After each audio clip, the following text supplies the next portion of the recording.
From Corolla One Studios in Glendale, California, this is the Adam Carolla Show. Adam's guest today, Jay Baruchel. With Gina Grant on news, Bald Brian on sound effects, and Dave Damashek's here for good sports. And now, reminding you this holiday that your gift of hope is a great deduction. Adam Carolla. Yeah, get it on. Got to get it on. The treasury, on the mandate, you get it on. Thanks for tuning in, and thanks for sharing in this month where we like to share. Good day, Gina Grant. Good day to you. And Bald Brian. That was nice. Your gift of hope is a great deduction. Southern California Jewish Center. What? Oh, yeah. What the hell are you talking about? That was their jingle. That was their jingle. Wow. That was their jingle. That's unfortunate. And it's A lot of people signed off on that. I've heard a million March of Dimes and Red Kettle and every Salvation give and give a dime, give a dollar, whatever you have, it all helps, and it's a lot of like your gift of $18 could feed a family of 11 in Utopia in Ethiopia, No, they're fine in Mogadishu, Utopia. whatever, right, in Ethiopia or whatever it is. God, Ethiopia and Utopia are too close. That's the push and pull, yeah. Right. So, I've heard them all, but I've never heard them talk about the deduction. They're savvy. The actual tax They know ramifications. We're savvy They business know people. And it's the Southern California Jewish Center. That's great. What is a Southern California Your Jewish Center? gift of Gina, hope please. is a great deduction. Southern California Jewish Center. That's good. That's the jingle. Because it answers the question, what's in it for me? A tax deduction. And then the other thing I marveled at is while everyone else was asking for, at the low end, a couple of quarters, anything helps. At the high end, like your $22 could sponsor a family Right. or whatever it is. The Southern California Jewish Center was like, hey, boats, RVs. Oh, yeah. Cars. Yeah. Bring it on down. It was like, RVs, that's a big ticket item. That ain't fucking socks. That's an item. That ain't garbanzo beans with a dent in the can. that's You a can home. sell that. That's a home. That's got some eBay value. Yeah. Wow. Very ASCII, needy, and some would say what rhymes with needy people. Savvy. Savvy. Yeah. Is the Southern California Jewish Center still around? There also used to be around here, I used to see a van, a Jews for Jesus van. Messianic. I don't mess with the Messianic. Yeah, don't mess with those people. Yeah. So that was the Southern. So I was Mike has been staying at my house, and so we've been working on our book, and so I've been singing him jingles all morning. Oh, lucky Mike. Yeah. What I came out here for? Mike got in the swimming pool in the morning. Let me give you another jingle, and this one is apropos to the swimming pool. There is fun in the water, but there's danger too, and you gotta swim well so nothing happens to you. Learn how to swim at the YMCA. Learn how to swim, but never swim alone. There's safety in numbers. Don't strike out on your own, and never dive unless you know the water's not too shallow and it's clear below. Now that I remember, from when I was 7. Quick, But what's Natalia's middle name? No, I have no idea, and I have no idea Lakers. anything I learned. I took Spanish. I probably took 6 semesters of Spanish, and I got mi amo es Paco. That's all. I got And it's not. arroz con pollo, and my name is Paco. Those are the 2 things I got from that. Mike. good. Mike went in the pool this morning. I told him he's got to go in before he goes home. Oh, look at him. There's a video. Film of Mike. Phil is laid out next to the pool, and he just walks in with purpose. Yeah. He chickened out on his first run, and he went in with. But he's never felt more alive. It's brutal. He's kind of relaxed. Water is 52. The ambient temperature is 52. Mike's physique looks like he's 52. So I can now be a captain of industry. Now Yeah. Oh, good for him. I went in. Yeah, I went in, and then Mike started to get in, and then Mike got out. And I said, I know he's coming back. He wouldn't do this. Now, he'd never come back if he was alone, but he's got me and Roberto out there. Now, Roberto thinks I'm insane because he's painting on the back of my house, and he watches me come out if he's in the back of my house, and he watches me. Mike took a picture of Wow. the plate that has all the info on it. 52. 52 degrees, 53 outside. But he got underwater and he did it, and he feels better. How awake were you once you were done with that? My feet were tingling for the next hour. Right. That's a good thing. And I told you also you'd be standing out in your Tommy Johns in 50-degree weather, soaking wet, and you would not feel cold, right? No, it wasn't. Yeah, I didn't even need the towel. Yeah. Your first thought is like... My shame was enough to warm me. To cloak you. Roberto and my Tommy Johns. Roberto had no the fuck idea what the crazy gringos were up great. to. And I was saying to Mike, selling this to the Mexican guys, and including Roberto, the throw yourself in a freezing pool of water every morning. I said it's like selling them the $7 Jamba Juice versus the fajita platter right. at BJ's. You know, it's like, are you nuts? That dude crossed the Rio Grande at midnight. You know what I mean? In the dead of winter. It doesn't make sense to inflict this on yourself. Why would I do that again? No, but the thing about the Jamba Juice is it's healthier than the bad burger combo, whatever. But you are never going to explain to them why this cold thing that's made of celery is Bitter. gonna. You should pay the same price as dead cow with French fries. delicious. No goddamn way. Can I just say, you were talking about jingles, and I've had this jingle stuck in my head for 2 weeks, and I finally made Andy listen to it last night. I will say I'm not pregnant, and this is not some thinly veiled anything. It's just a song that, did you guys have USA Baby? Where out here when you were in like the 80s? I don't think so. I could Wait, not. USA Baby. USA Baby. It's Was like that a phone number? No, it's like a department store for kids crap, for cribs and stuff. No. And I could not get the commercial out of my head. I finally had to look at it on YouTube. It was, you're having a baby, the feeling can't be beat, but you better decide where the baby's gonna sleep. Come to USA Baby. If you don't delay, you'll have less to pay. A store-wide crib sale's coming your way at USA Baby. And the store-wide crib sale was always on. Sure. So that doesn't ring a bell? No. Oh, God, I could not get it out of my head. No, we did not have that. Oh, there they are. Oh. There they are. It's USA Baby. Baby, crib sale. You're having a baby, the feeling can't be beat, but you better decide where the baby's gonna sleep. Come to USA You're beat and sleep.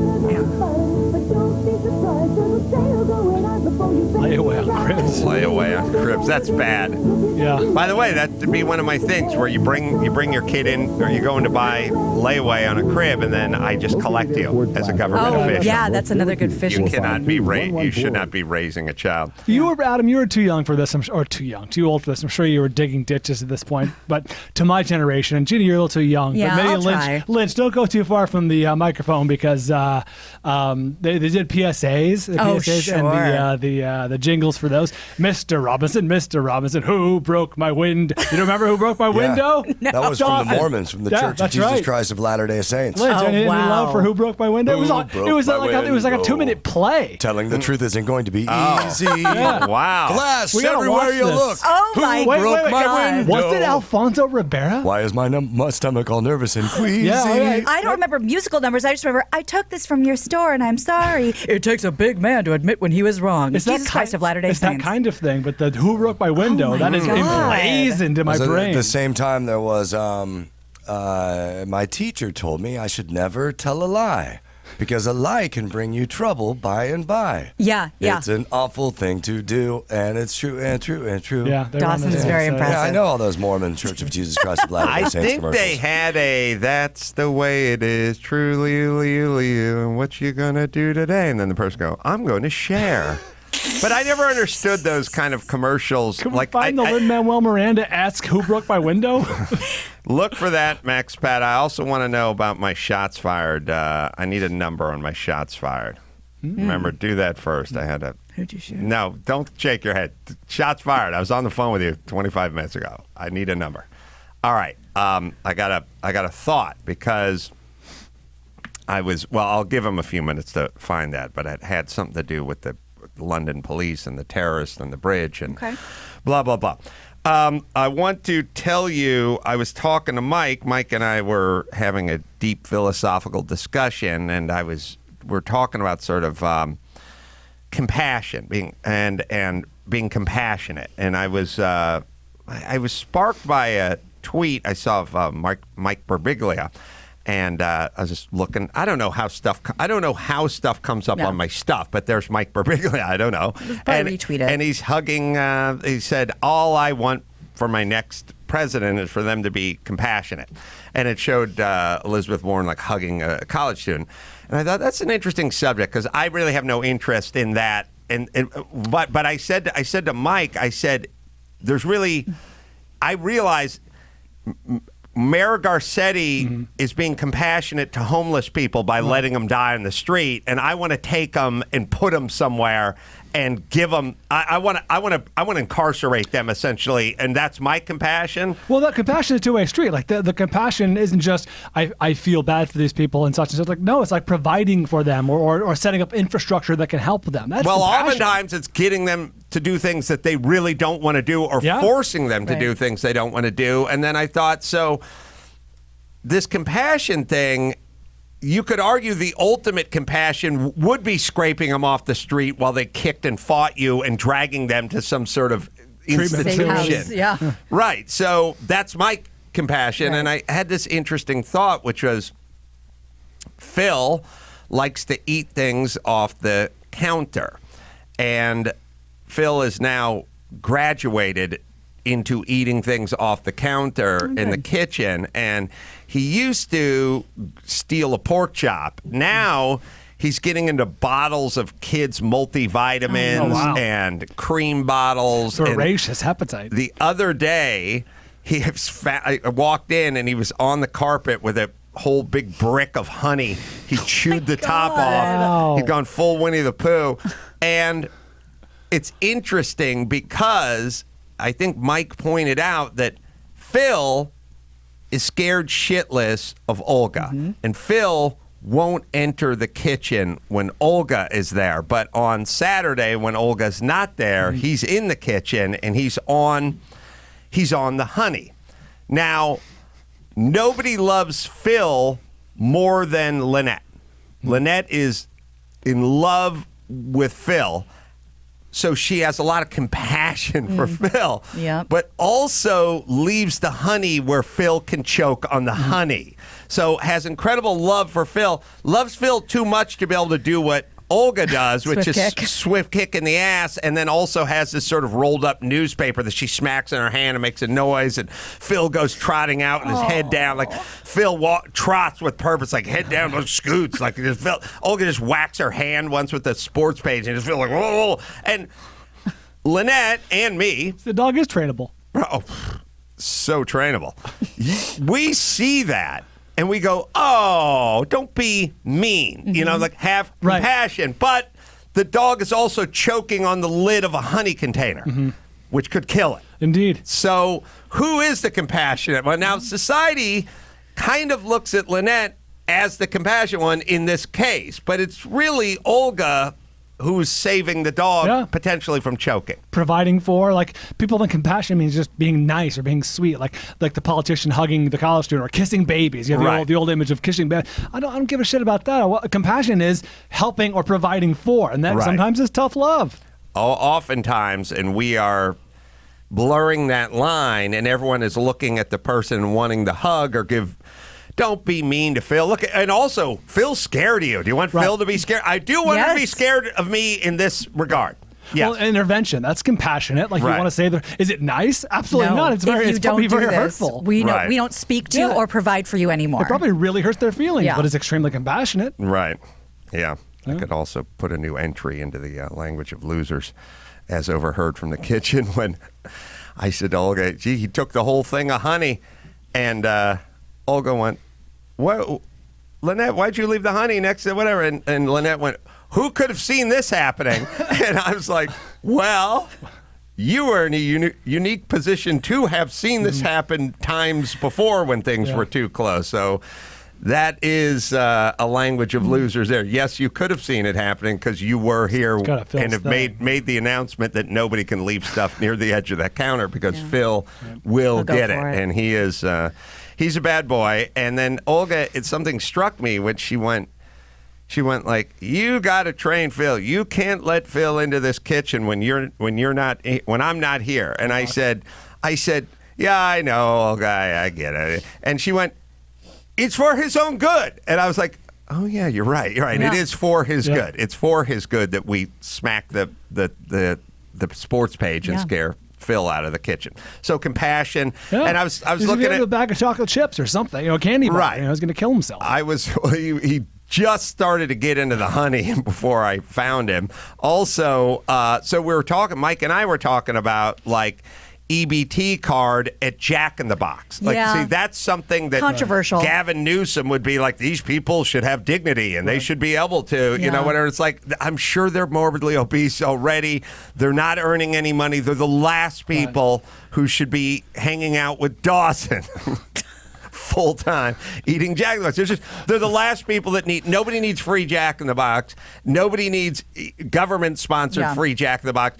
I would argue that 4 tacos for under $2 is ostensibly free. Like we're at free already at Jack in the Box. Like no one is so destitute that they can't get 4 tacos at a Jack in the Box. And yes, I'm compassionate. I don't want people buying lottery tickets or eating at Jack in the Box. And I don't think you can buy lottery tickets, but to extend that thought, I don't want them buying cigarettes or lottery tickets or anything of that notion with the EBT or the electronic debit, whatever it is. The WIC and whatever.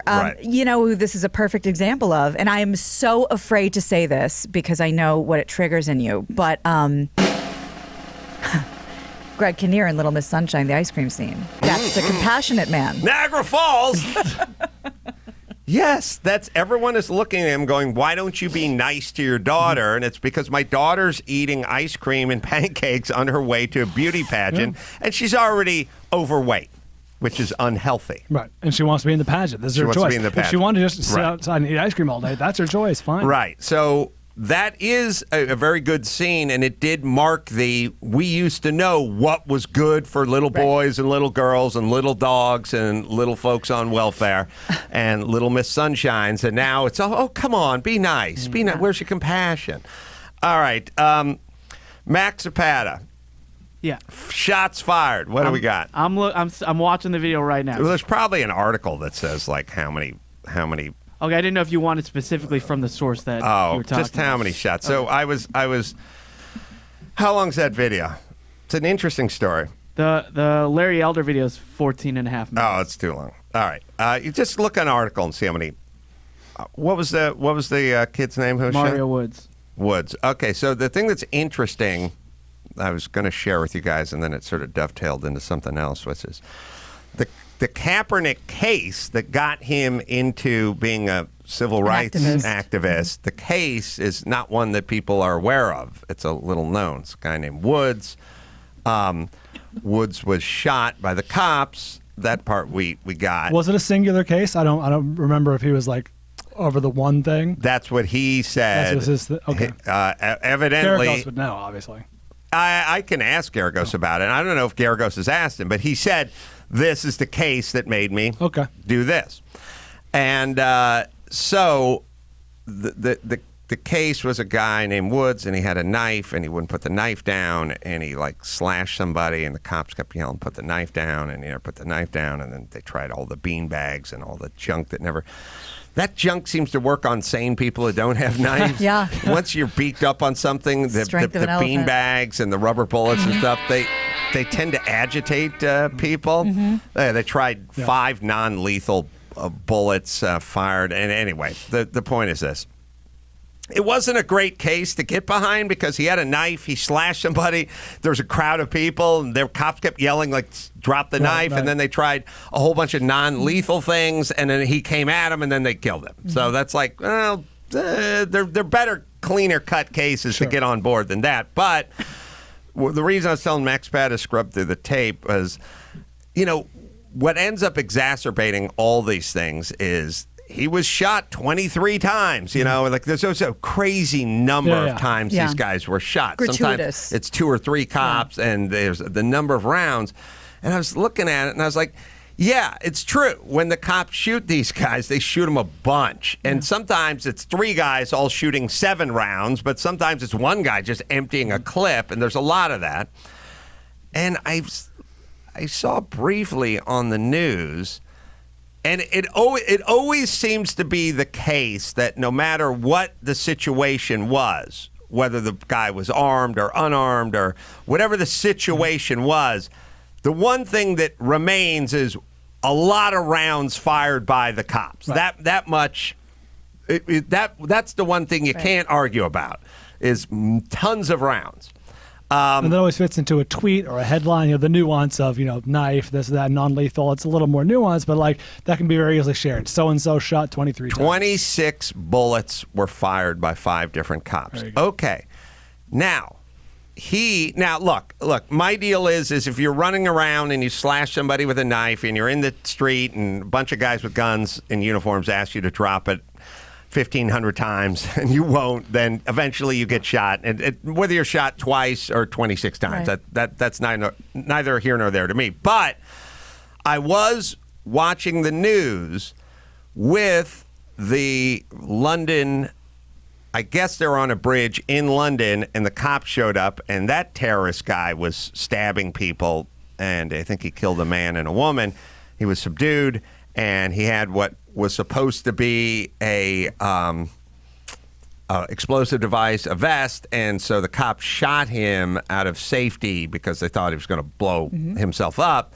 And I was watching the tape, and I thought I heard 2 shots, and I thought, man, that doesn't seem very. It doesn't. I mean, you could have shot him once in the shoulder and once in the knee. Like I know they were standing pretty close, but 2 shots. This guy's a terrorist. He's killed 2 people with a knife. They're laying around in puddles of blood, and he has what is an explosive thing. You'd think you would empty a clip into this guy. Do we have the tape? You guys tell me. Two shots, and I thought, man, those guys are thrifty. Or it's funny because it's like they don't like guns, but when they do use guns, it's 2 shots. Yeah. Right. We love guns, and when we use guns, we use them, man. Go for it. We eat the whole can of Pringles.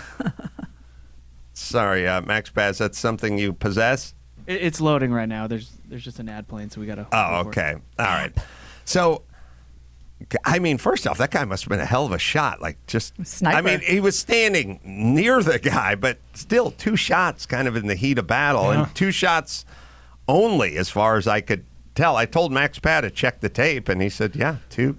Yeah, me 2 and shots. Gary were listening to it. There were clearly 2. Wow. Must have got a real headshot or something. He did. I'm saying LAPD would have done headshot, hip shot, dick shot, standard by shot. Sonny Big Corleone toe. on his ass. Yeah, guy in the car shot, guy in the other Toll booth bridge, shot. ricochet shot. They would have got lots of shots. That's just, I mean, if you really think about it, it's kind of a mentality, right? Yeah. Do versus I don't really want to do this, but okay, here goes. Hands forced. Yeah. Yes. All right, Max Bad, if you can't produce it, I'll move on to the next Yeah, let's just thing. move on. What's it? How's the internet work? What? It got replaced with people talking over it, and I don't want to play that one. Yeah. Yeah, news sites are replace videos on there on the same. All right. Well, just find a clip of the thing. It should be pretty easy. I'm going to doing my annual. When I say annual, I guess every year and a half pilgrimage to Jay Leno's garage to sit on the Tonight Show set and introduce our movie, Shelby American. Nice. And we've done it with Uppity, we've done it with Newman, we've done it with the 24-Hour War. This will be our 4th film. And it's nice. Jay fires up the grill. Hey, want some brats? Brats? Who's his guy? Bernard. Bernard. Bernard or Bernard? Bernard. Bernard will be walking around. His guys will be walking around. He'll make everyone brats. He'll offer a soda. He'll ask me how things are going and answer for me. How's things going? Good? Good. My children just died in a bus accident. I said good. Yeah. It's going good? Good. By the way, I don't mind that. I don't mind that characteristic when people do the how's it going? Good. You're good, yeah? Yeah, That's all right. Get a soda. There's a soda in the machine there. Then you'll be good. So there's a machine, there's a big cooler in there. We're gonna eat, and then he'll make brats, and then that place is drier than Salt Lake City during Prohibition. Why is that? I don't know. But I may have to bring a sixer over because Doctor up the punch. he doesn't indulge, and for some reason his guys don't either. I don't know if they're taking. He's never said anything or been judgy, but I've flown with him and his guys on a private jet, and Atlantic City, leaving Atlantic City at midnight, coming back to Van Nuys at That's Miller time. 6 in the morning after doing a comedy show on a Saturday night. I'm going for that mini bar, and everyone else is sitting there reading Auto Trader. There's nobody. Probably taking their cue. Kind of curious what's going on. Yeah, so so we're going to go over there tomorrow. We're going to bring Shelby American, and we're going to sit on the Tonight Show set, and we're going to watch it. And I've been in Jay's auto museum many times, and I've been and I've seen the movie and so on and so forth. But it's kind of like Will Smith's character would do in let's see, Independence Day, when you light that cigar. They're doing a lot of those moves. Like, you're done from the mission, you come back, you light a cigar. Like that. That's light a cigar. If we finished the doc, signifies the end. It's out, it's done, it's whatever. But this is, we're done, and we're going to sit with Jay and his crew and watch it on the Tonight Show set. And it feels very, very satisfying, and it feels kind of official. And then it's especially now that it's been the fourth time. And we'll see you in 16 months. Yeah. We'll be back again. All right, you got the London. You guys can listen at home and tell me if there's just 2 shots fired. Broad daylight.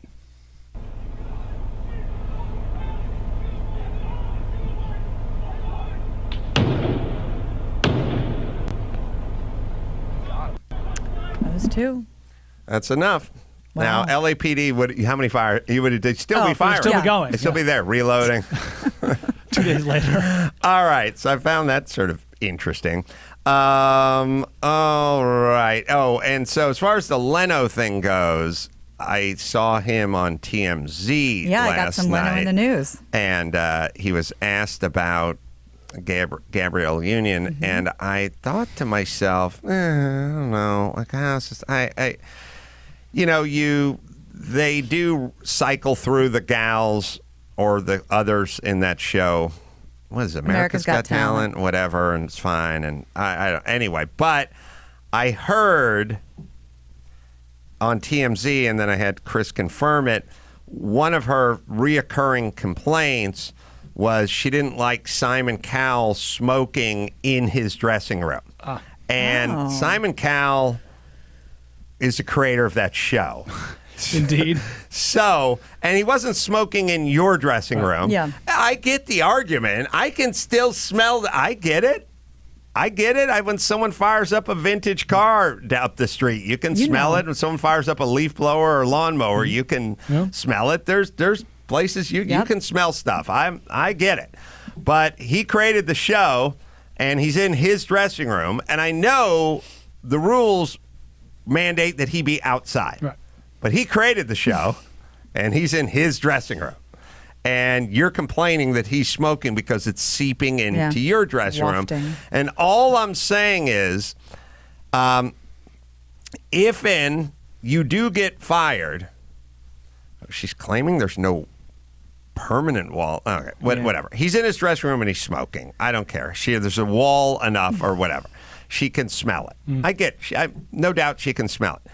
I'm saying if the producers at some point are thinking, I know Max, she says she's allergic to smoke. I don't think anyone's allergic to smoke. I think nobody really likes smoke who doesn't smoke. I don't even know really what this condition is.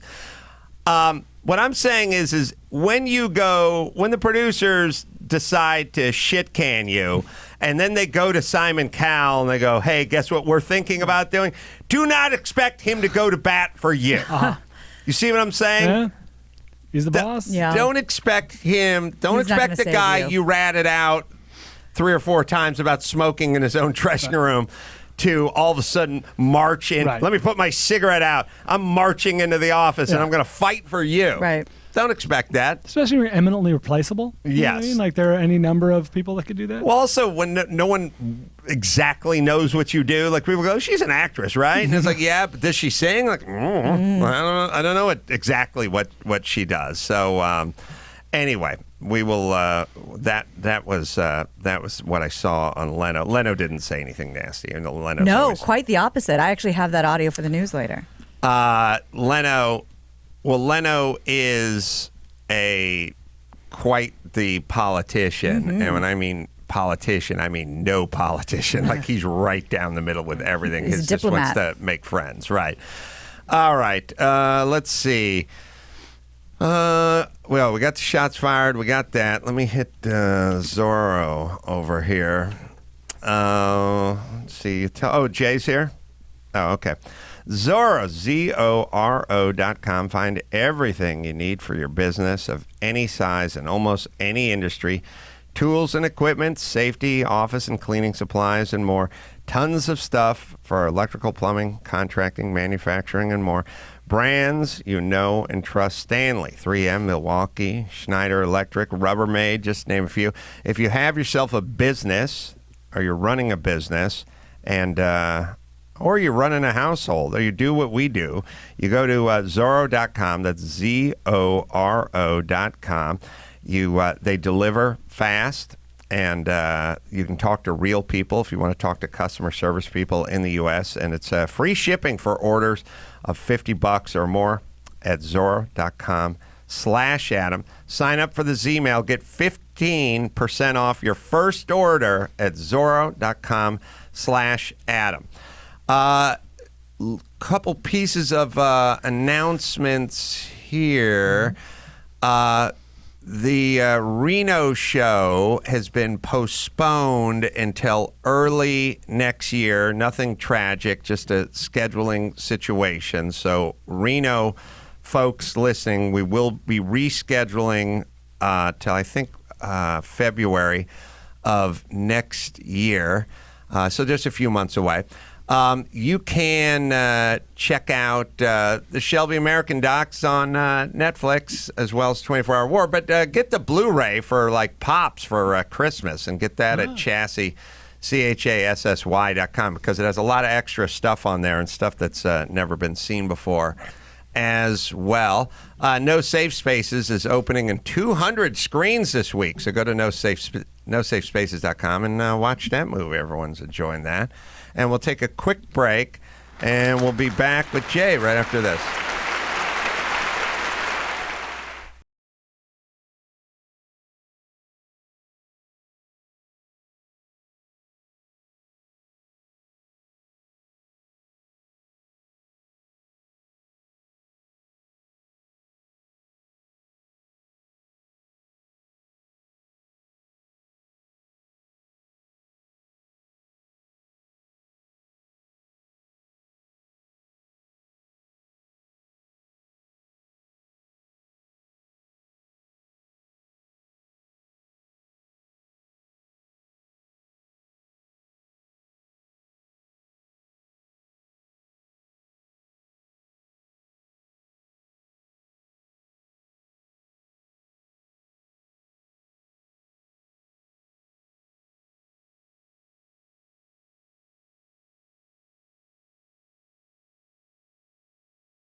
It's time to check Adam's voicemail. Hey, Adam, this is Tom from Oklahoma City. Driving home last night to listen to the podcast. Really would have appreciated the heads up on that mattress and lanes, but keep up the good work. You can leave us a message at 888-634-1744. Jay Baruchel is in studio. Good to see you again, my friend. Likewise. Thanks for having me. I am always glad to see you. I'm just looking at your bio, looking at all the good movies. I mean, I forgot about, Knocked Up and Tropic Thunder and How to Train Your Dragon. That's such a good movie. All those Pixars are good. It's DreamWorks, though, right? Yes, it is. Oh, Dream, not Pixar. I wasn't trying to. Sorry. I wasn't going to say anything. Well, I was funny. I had a conversation with Michael Lynch about, I said to him, we're walking Phil today. I said, what do you think American car companies would be right now minus competition? What would we be driving? What would be coming out of Detroit or Mexico? What GM product? Because they're making a good product now. But what, in an absence of Japanese and German and import competition, because I was basically saying that's what I want for schools. You know what I mean? In the mid-'80s. All Pintos all the time. But what DreamWorks did is they made I'm making myself correct here. They rose, that tide lifted all the ships. Everyone's game got brought up a lot in the animation department. You are almost 100% right. Almost 100% right. I loved How to Train Your Dragon. I'm glad. Those are good movies. And all the movies. And now The Moody's, which is coming on Fox tonight, as you hear this, 9 o'clock on Fox with Dennis Leary. Something got Dennis Leary back into, basically sitcom mode. I don't know if it's a divorce or what's going on, but I don't see that guy pop up on networks that often. Do you? No, I haven't. Not in a minute. And it was it was lovely to work with him. He's a unfortunate choice of hockey teams, but you can't help where you're from. He's a big boss at Bruins guy. He is, yeah. He has the unenviable task of being from there. Can I blow? I don't know anything about hockey in terms of, I'm just kind of from LA and the Valley, and nobody had ice skates or what did it. Nobody knew anything about it. I played football and stuff like that, but I did blow Dave Damashek's mind, who is the #1 Pittsburgh Penguins fan. Get ready with the logos. When I explained to him, there's only one logo in all of professional hockey where the animal or the character or the creature wears ice skates. Oh, yeah, that's fair. That's the Penguin. That's fair. And it's also the only one that lives on ice, so he doesn't need the skates. No, he doesn't benefit from the skates. That's an incredibly reasonable observation. For somebody who doesn't care about hockey, I gave it a lot of thought. Yeah, and the sport is better for it. So thank you. We go on the shoulders of this observation going forward. Well, the Coyotes could use skates because they're desert animals. They need, if anyone, but there was only one, and it's the Penguin. Yeah, fair enough. What does it mean? And how am I supposed to enjoy the sport now? Yeah, you've ruined it, man. Yeah. Well, thanks for having me. Who is your team? Montreal Canadiens. Oh, yeah. I'm a Montreal boy. I like it. And do you speak French? I can, yeah. It's my second language, but I can speak it, yeah. How is that? What is the, optics and what is kind of the politics of French and I feel like we're going through a lot of that in LA. Spanish is kind of our thing. Yeah, I don't know that we have the time to get into it, man, because it goes back. This is a 300, 400-year-old issue, but I guess I'll try. Settle it right here. Narrow it down. Basically, it goes like this. It goes most of Canada, predominantly English-speaking. The province of Quebec, 8 million or 7 million people, 90% of which are French-speaking. When you get to Montreal, though, the city is split half and half. Now, it all goes back to the Battle of the Plains of Abraham in Quebec City in the 1700s. Is that true? Right, guys. As I'm sure as I'm sure you I study hockey logos, man. He's very learned on the subject. But no, basically, long story short, for a long time, French people saw themselves as a marginalized minority, where they were the ones working, but all the factory owners were English speaking. Oh, I like this theme. And flash forward 1970. Martial law is declared in the province of Quebec, and there's 5,000 people arrested without cause and held, and armed soldiers in the streets and all this shit. They did something. They did something. What's that? They did something. They did something. Well, they were bombing. There was basically they had a terrorist group called the FLQ, the Quebec Liberation Front, that was for 10 years straight we're bombing Anglo neighborhoods. So basically the French were sort of making the same claims that a lot of people make in other lands, but they may be black or indigenous or Hispanic or something fair like enough. that. It was interesting. Yes, it comes down to marginalization. But that's all before I was born. I have thoughts on the movie Youngblood. Go. Unadulterated dog shit. Oh, come on. Rob Lowe's never been garbage fire of a film. You never once see his face and his feet on the ice at the same time. He's that fast. Yeah, that's right. Of course, if you could skate like Rob Lowe, we wouldn't see your face and your fat head at the same time, but he cooks. It's Maple Leafs, former Maple Leafs player Peter Zezel's legs in that movie. Don't ruin it. I got a son. We're going to watch it later this weekend. There's many other good, not many other, there are a few other good hockey films you could show him. You like Slapshot, yeah? Slapshot is... it is my third favorite hocky film. Oh, well, you did Goon, Mighty Ducks, right? Mighty Ducks 2. No, hardly. Yeah, Goon and Goon 2. I want to... I know. The Mighty Ducks also is a whole bunch of nonsense. It was always... I just knew you'd have some takes. I have a chip on my shoulder, in fact. Sudden Death. That's a great That is arguably a better hockey film than Youngblood. And actually bringing it back, that takes place at the Penguin Stadium. Pittsburgh. Yeah, it's all about the Penguins. Youngblood bumps you like any doctoring stuff bumps Dr. Drew, like any carpentry stuff bumps. Sure. Like I watch carpentry stuff. It's like he's using a finish hammer to frame. He's hitting a 16-penny sinker with a... What's the best carpentry movie? Jesus. Passion of the Christ. It's the best I've ever done. That's good. Yeah, it's good. I can't do any better than that. No, it's true when you know something. Like I was just watching War of the Worlds with Tom Cruise, and he had where he's the forklift operator. How dare you? Drives a crane. He operates a crane. How dare you downgrade him too? The ground dwelling version of what he does. So he's a crane operator, but he walks in and he's got his Shelby Mustang Rent-A-Racer. Hertz made a Shelby Mustang that they rented or whatever. They called it Rent-A-Racer. It's like parking his driveway. And then in his kitchen, he's like, I'm rebuilding a 302 for the Mustang. And I'm like, 289, you idiot. You didn't put a 302 in those. You're an idiot. You ruined the movie. You were disappointed, betrayed by the famously salt of the earth, Tom Cruise. I'm not going to believe a thing that happened. That was the unbelievable part of the movie? In that movie, yes. Utterly preposterous. So, we'll agree to disagree on Youngblood because I happen to know Rob Lowe skated in all his scenes. Fair.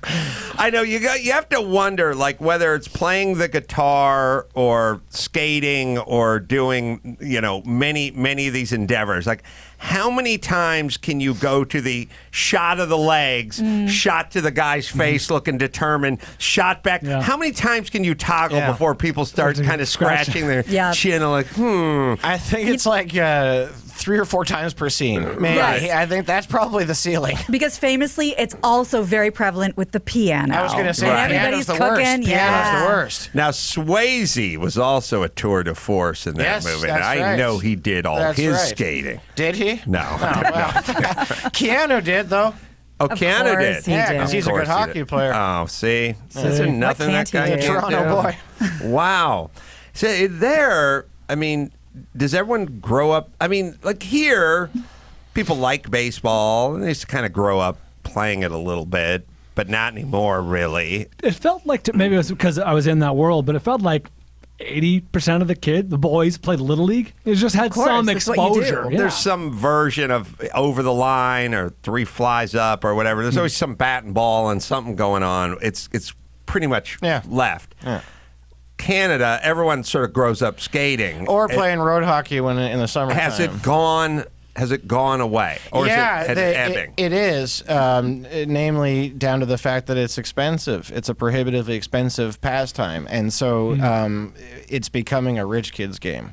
which is to the detriment of the sport. And it's like soccer has replaced hockey. There are more kids playing soccer in Canada because it's a universal game and it's way more affordable. So and the NHL 20 years from now, I mean, I remember growing up, the NHL was a bunch of Canadians in the league, and then it's a lot of Russian guys and stuff like that. But it's there's still going to be mostly that, but it'll be less. 20 years from now, it'll be less. There's not a generation.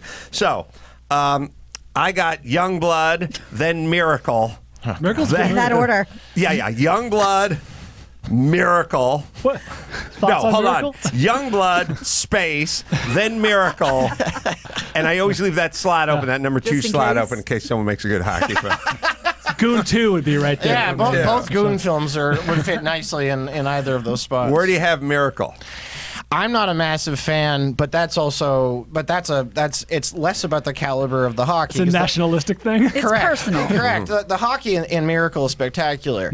I take issue with romanticizing an event that means it only means something in this country. True. The Miracle on Ice is irrelevant. It's a to us. semifinal game, and it's irrelevant to us. And also, it was like America's love affair with hockey has been rocky, to say the Tenuous. least. Yeah, man. And so I kind of, when I could name off the top of my head 5 great classic stories that are Canadian that are way more indicative of the game of hockey, way more important to the sort of culture as well.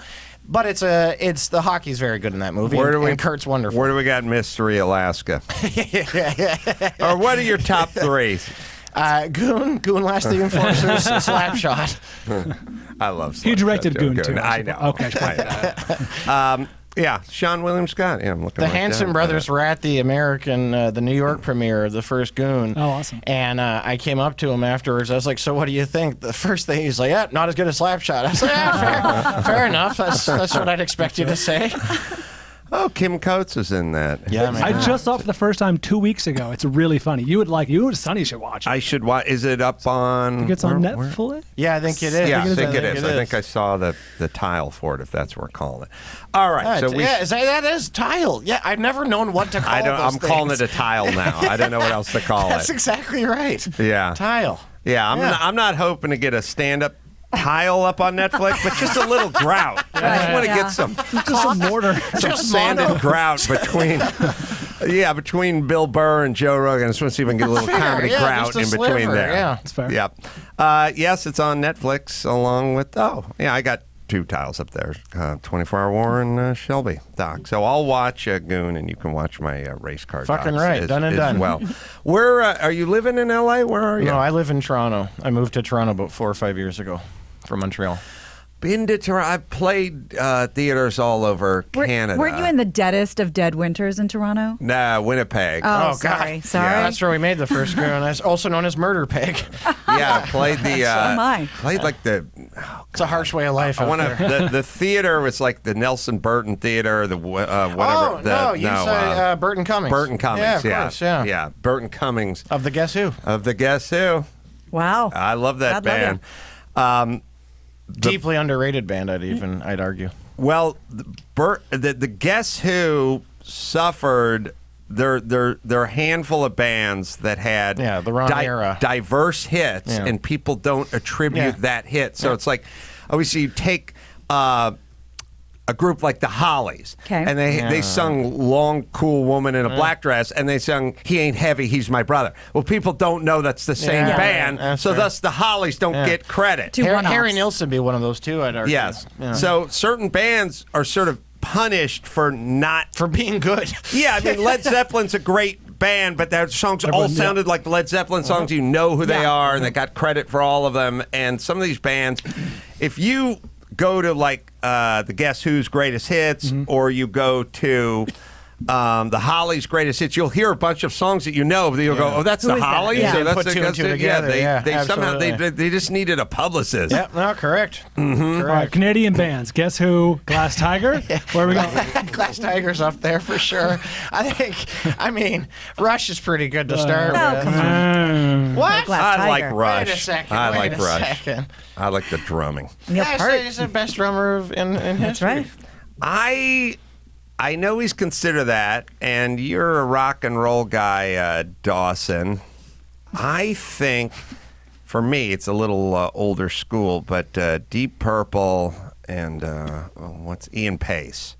I feel like he may be the best rock and roll drummer ever. He edges What do him you out? think? Any thoughts? I think Neil Peart's the greatest drummer that ever existed. He's correct. I think you're correct that Ian Pace had a different, a really all over the place style. The guy, I would say that Neil Peart probably learned a thing or two. Oh, without a doubt, unquestionably. From Ian Pace. But I think From Neil's watching better. Youngblood or from But Find the bet two solos? When Satan shows up and the fate of humanity is on the line, like with fiddle playing. who do you need to do the drum solo? Oh, wow. It's Put you Neil back. Peart every single time. Jeff Porcaro, come at me. I don't know. Wait till when you get the best part of Burn queued up. I think we're gonna make a fan out of Jay. All right, let's see. So, how is living in Toronto? I've enjoyed Canada. I've not enjoyed the folks that work at the customs. They do not represent the country. They really don't. Like Canadians, I find to be amongst the nicest people I've traveled with. Known and far and two, wide for that. But boy, the customs folks, They're tough, they are tough. rough. They are not a Whitman sampler of what's going on in that country.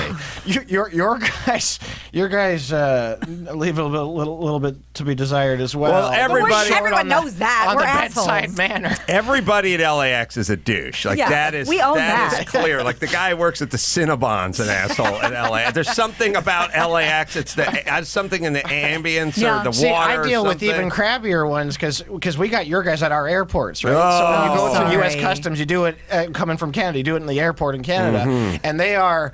As miserable as they are on their jobs, are even more miserable to be away from home and to be in fucking Toronto or wherever they are. And they're not shy about letting me know that. So how is Toronto? I played shows there as well. I like it. I was raised to hate it. There's our two towns are big fucking rivals, Hockey rivalries. Montreal and Toronto, and hockey, economic, cultural, in every possible way. But it's a great fucking city. It's expensive. It's way too expensive, but I love it. How is it? There's cities that are expensive. You know, Seattle, San Francisco, Vancouver. LA, Vancouver. I mean, Vancouver's super God, expensive. But fucking how crazy. are they like with taxes and Better, yeah. So Cost of- we had lower taxes in Ontario than we did in Quebec. However, it costs way more to do anything in Ontario. Like I found the food was way cheaper and better in Quebec. I'm a bit homesick when it comes to the food, that's for sure. How does it compare? How would Toronto compare to San Francisco, Seattle, LA, or some? Or Yeah, it's Austin up or there. something like that? It's up there. It's one of the most expensive cities in the continent right now. Make people in Los Angeles only, well, around the country, but especially in LA, make us feel good about the price of gas because I You're fucking gonna have to convert. we travel. I go to like Indiana. It's like $2.31. What fucking year is it? I had a guy taking my daughter. I was like, I'm just topping off. And he's like, you take. I turn her to a sex slave. I have cash. No, it's not enough Never be anymore. enough. It'd never be enough. It was like $4 something. Here, I know that you're probably going to do a per liter thing, but Yes. I can do a 3.8, I think, math if you tell me the per liter. Okay, so I am the only thing that I'm worse at than math is car shit, and so my Combine your two loves. my wife is the car nut, and my wife is the one that knows how much everything fucking costs. So I will, I assume I'll defer to her. I'll email you. Well, Maxapat will figure it out, but I'll guarantee you, Toronto gas is coming in at $6 plus a No gallon, ways, man. and I'm saying. Yeah, you're probably Here not in wrong. LA are taking it in the keister. We're going to feel pretty good about our $4.35 an hour when we hear Schadenfreude. a gallon, I should say, Yeah, when we hear fair, about what's fair. going on over there. And then that would beg the question, Jay. Yeah. Now, this is going to be a great symbiotic thing for you and I because you're not a car guy and I'm not a hockey guy, but I'm going to watch We'll Rule the World. You're a whole dude. You come together on the Zamboni. The greatest peanut butter cup, white chocolate peanut butter cup that's ever been made. Lock up your daughters. No, I'm going to watch Goon, and you're going to watch the Shelby American doc, and then we'll both be experts in things we're not experts at. But that does beg the question, if there's a bunch of places along the Canadian border in the United States, and we're paying $3.22 a gallon, and then you hop over and you're paying $6.15. What's Canada doing? People do that shit all the time. They hop over and fill up.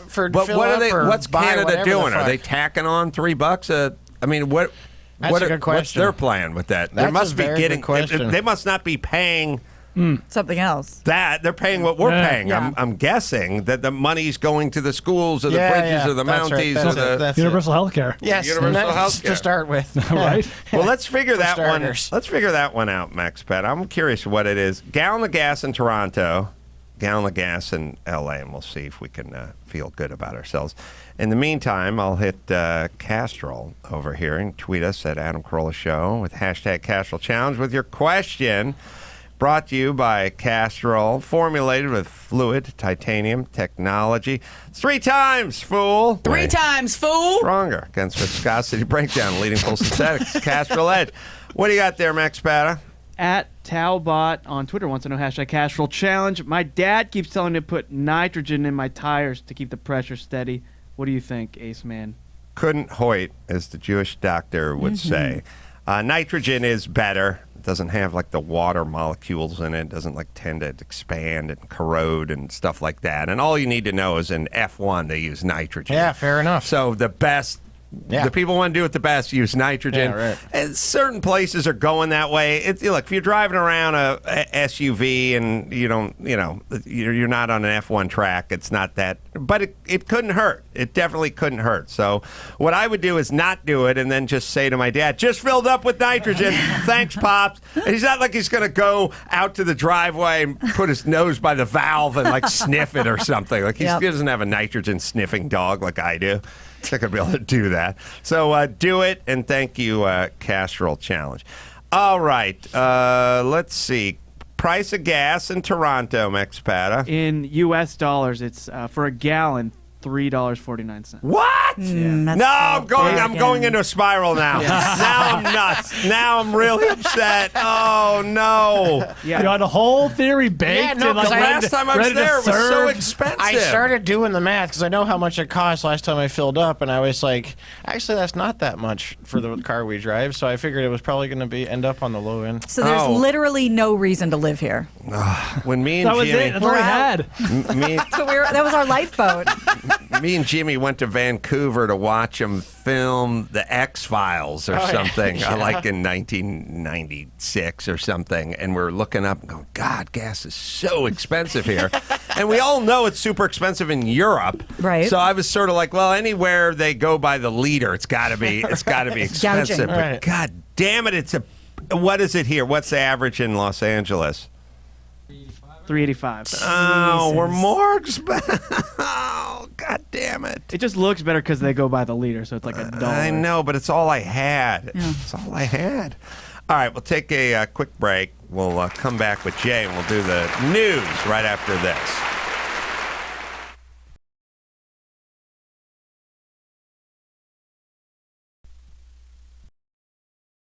News with Grad, news with Gina Grad, breaking viral, all those crazy Trump tweets. Give me news with Gina Grad, trouble in the Middle East, celebrity drunk meltdowns. Need news with Gina Grad.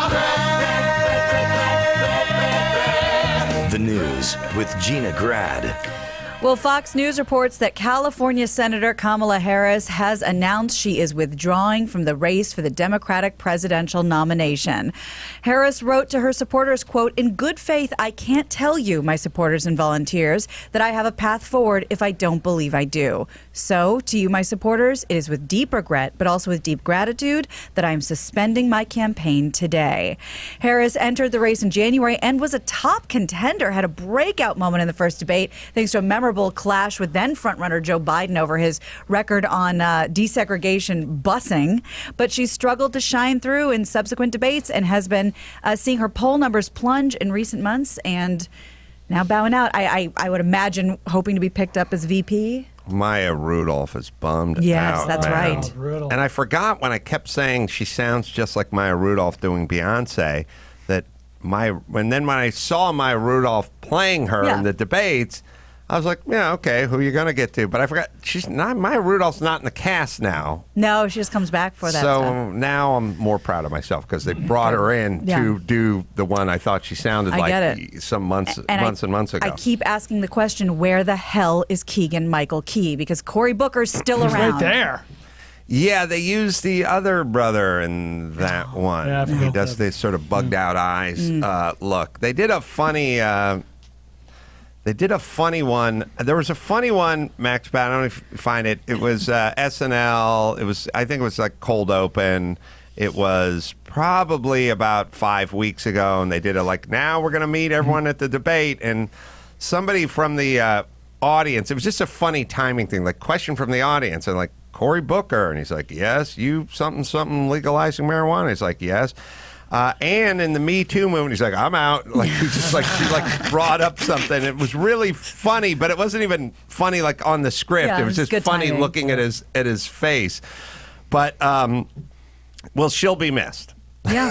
But not by me. I was I gonna don't say, like what her are at we all. talking about? I found her wildly insincere. I find like She's a politician. Of course yeah, she's but I find sincere. Andrew Yang very authentic That's true. and Buttigieg more authentic. That bet I put on Mayor Pete's looking real good right now. Real good. Soaring to new heights. And they're people who I don't agree with all their policies, but I find them to be authentic people. I didn't find her to be authentic at all. I agree with you, but I'll say society likes the idea of Kamala Harris and was really pulling for the idea of, she's multicultural and she takes no nonsense. Tough and prosecutor, yeah, she's a yeah. prosecutor. With the idea of her, I think people were I very have a thought. excited about. On paper, she looks great. Yes. I have a yes. strong thought about that. I was walking Sunny through the Westfield Mall or something. We went and saw a movie on Saturday. Took my 13-year-old son.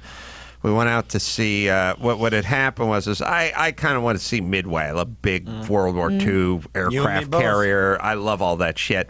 And it'd been out in the theaters long enough, so it wasn't really playing at the one down the street. And so we had to drive down the freeway a little bit, and we went to I think Westfield Mall or something or whatever. It was 8 miles away or whatever. And as I was walking, you had to walk through the food court. I had two thoughts. One is food court. You guys get all the good stuff we've heard about now. When I was a kid, it was a food Oh, yeah. court. And it was Right. like basically school. It was like your Yeah. cafeteria at school in a mall. It was hot dogs, salad Hamburger bar. over here. Yeah. Yep, yep, Yeah, that's it. but whatever version of Chinese food it It's was. like cafeteria. Yeah, it was bad cafeteria food, but you didn't get Chipotle No, it's like and Lowry's In-N-Out Express. Burger and all that It's a good food shit. veranda. Yeah, so I was walking through it. And I was looking at everyone. I was looking at the pizza, the people working at the pizza place, the Chinese place, and the Italian place, and all that stuff. And then I was looking at all the humanity that was floating around. Now, granted, it was in this area where it's like every woman was kind of Asian, but sort of Hispanic, and every guy, people all had dark hair and were olivey colored, Okay. but they weren't really white, but they weren't really black, but there was just this kind of mix. When they go, Time Magazine says in 2070, this is what a citizen will look like in the U.S., and there's a beige person with Right. one blue eye or something like that. I was just looking at this massive humanity, and I thought, I don't know what any of these people are. I don't know what their ethnicity is. And You got I don't scared. Couldn't Didn't know nail what to down. believe. Sonny, get the car. Go ahead. No, I thought when I see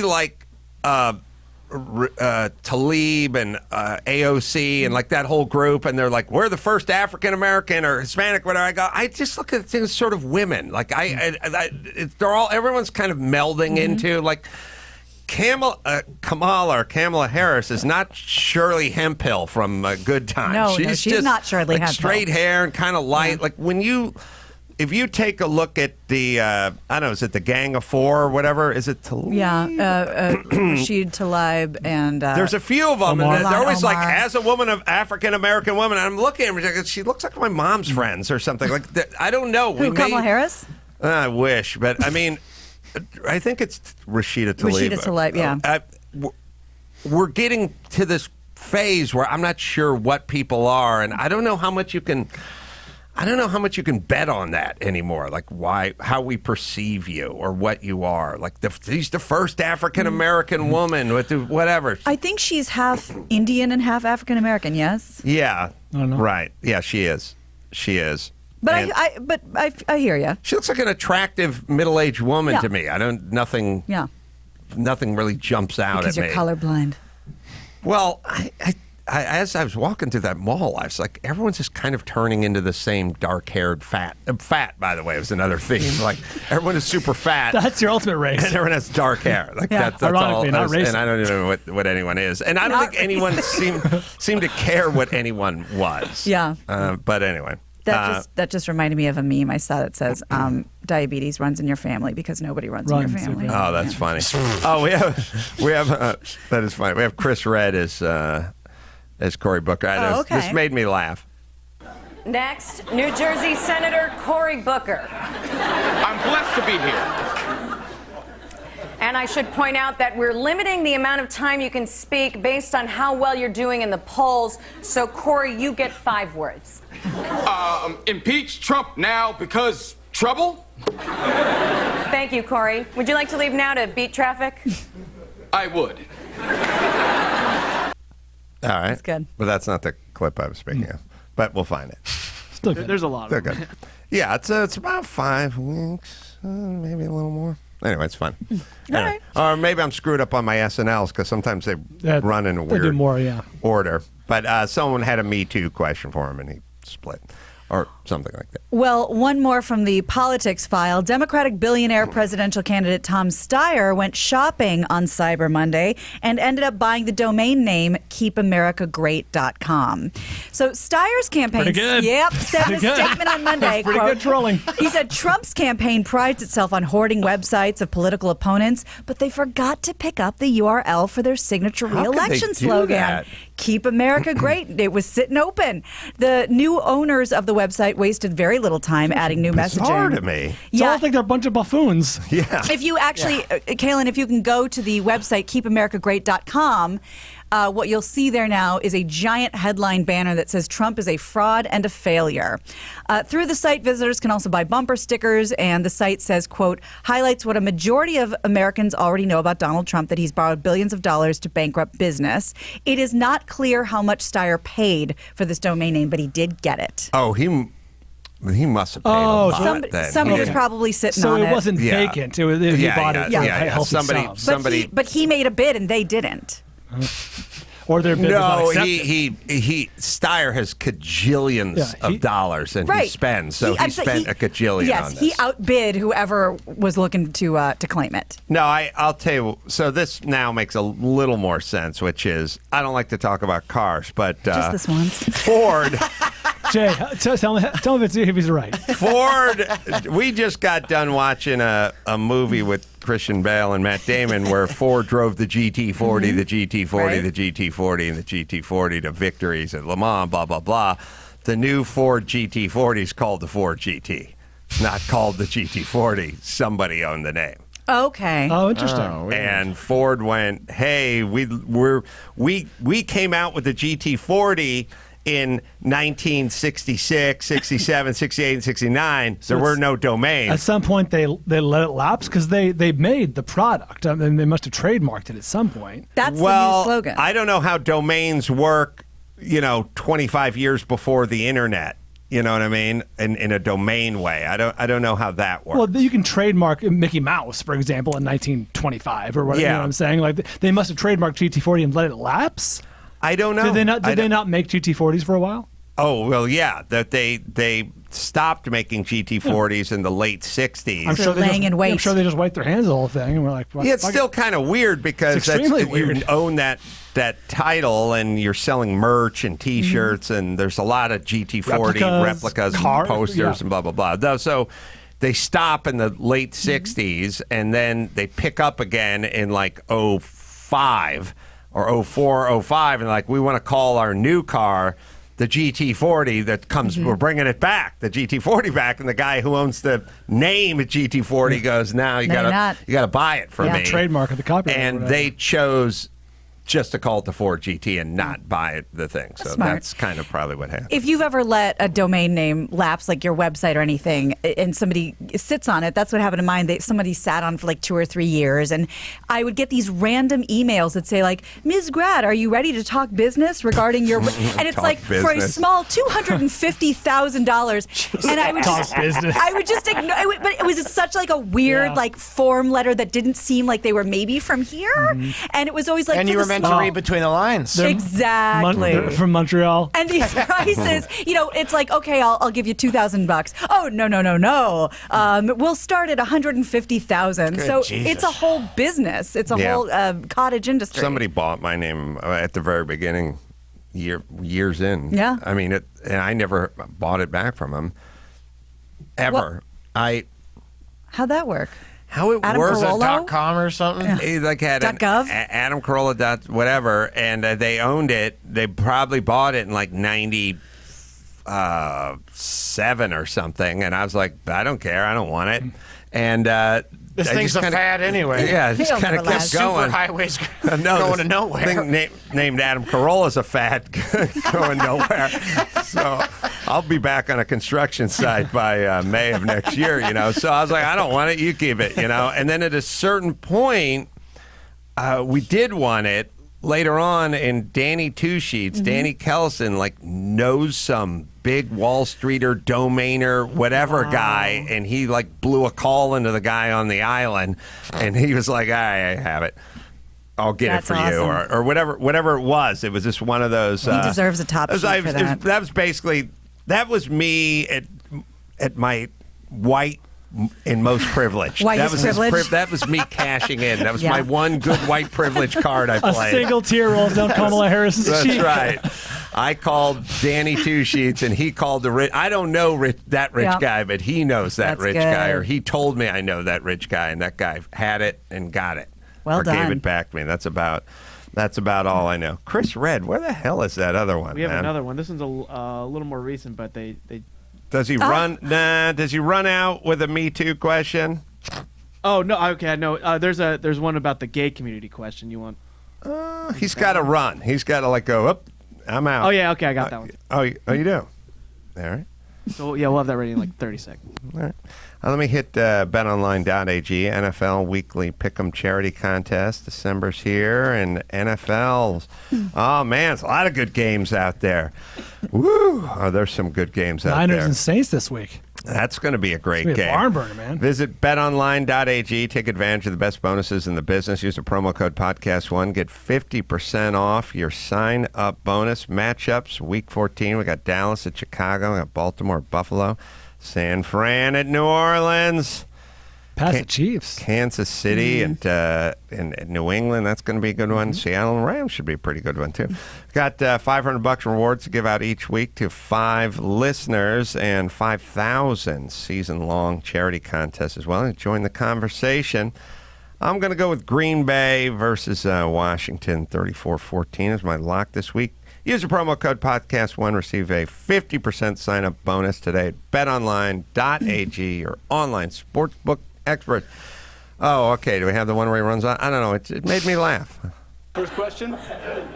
Hi, Senator. My question is, have you always been supportive of the gay community? Absolutely. Yes, I have. Nothing but respect since day one. Well, but in 1992... Uh-oh. You published an op-ed where you said some very derogatory things about the gay community. Now, I don't want you to think I'm dodging the question. So I'm going to go now. I know it made me laugh when she went. But in 1992, and you just go, uh-oh. I feel like that is the perfect time for living. Like, do you embrace the game? I've always embraced the game. How come in 1992? Uh-oh. That's good. Yeah, it made me laugh. It's like such the times we're living in. Uh-oh. Well, with Ford v. Ferrari being so hot right now, I had to tell you this bizarre Ferrari story that has nothing to do with cars. Bizarre? Good. Great moment in local news. Ferrari World in Abu Dhabi was named the world's leading theme park at the 2019 World Travel Awards. Abu Dhabi is Ferrari World. It bested Disneyland. It bested all the Disneylands all over the world. Is Abu Dhabi, let me ask this culturally insensitive question. It's where Garfield sent Nermal to. I have said that on the show, and nobody knew what I was talking about. Jay, I'm so glad you're here. Let me ask you this.